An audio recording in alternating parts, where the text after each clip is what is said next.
I'm Jamie Hooper with Remax Crest and jamiehooper.com, and today we're going to talk about why the real estate market in Greater Vancouver is not a bubble market.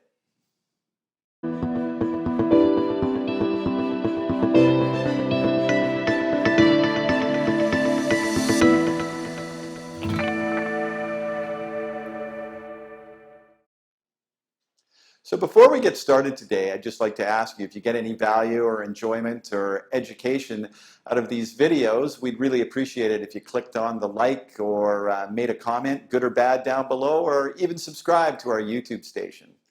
So as I mentioned in the introduction, I want to explain to you why it is my opinion that this market is not a bubble market. Now, I wouldn't have said that at the beginning 2-3 years ago with all the government intervention, etc. I had no idea, along with everyone else around here, what exactly that was going to do to the market. But it's been 3 years pretty much since the foreign buyers tax was implemented, and the detached housing market has been that slow for that long as well around here, which is hard to believe. It's flown by pretty quick.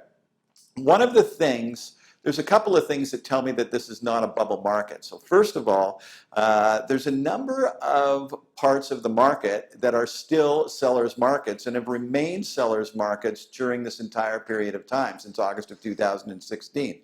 The downtown condo market, west side detached and attached market, east side detached, east side condos, Richmond and Ladner markets are all sellers markets on the lower end.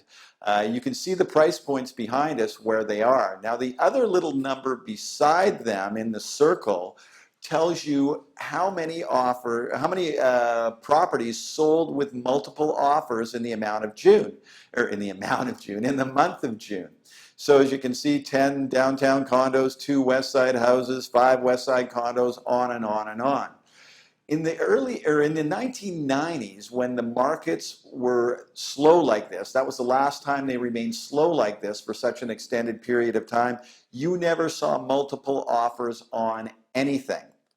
It just didn't happen. There weren't that many buyers there. So one of my points of contention here is we wouldn't see any multiple offer situations if this was a bubble market that was going to tank. And the second thing is prices would have dropped a heck of a lot more in 3 years than they've dropped. When markets tank, as they did back in the early 80s, which is long before I was in real estate, and I was even young then, they dropped almost 50% in a period of less than a year and that was a bubble market that burst.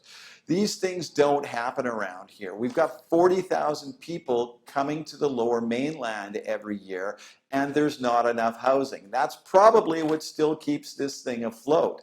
If we didn't have the massive immigration, then maybe this thing would have burst and we would have had some problems there. So that's what tells me there's a whole bunch of buyers out there, like I say.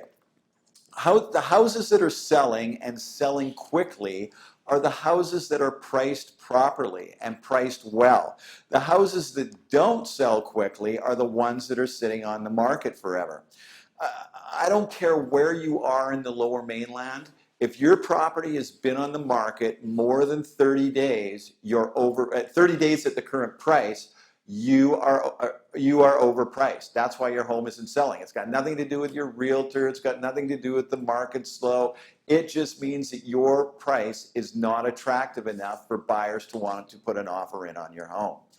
So in closing, I'd just like to say again, this is not a bubble market. If it were, we wouldn't see the prices remaining reasonably firm as they are or taking slight declines.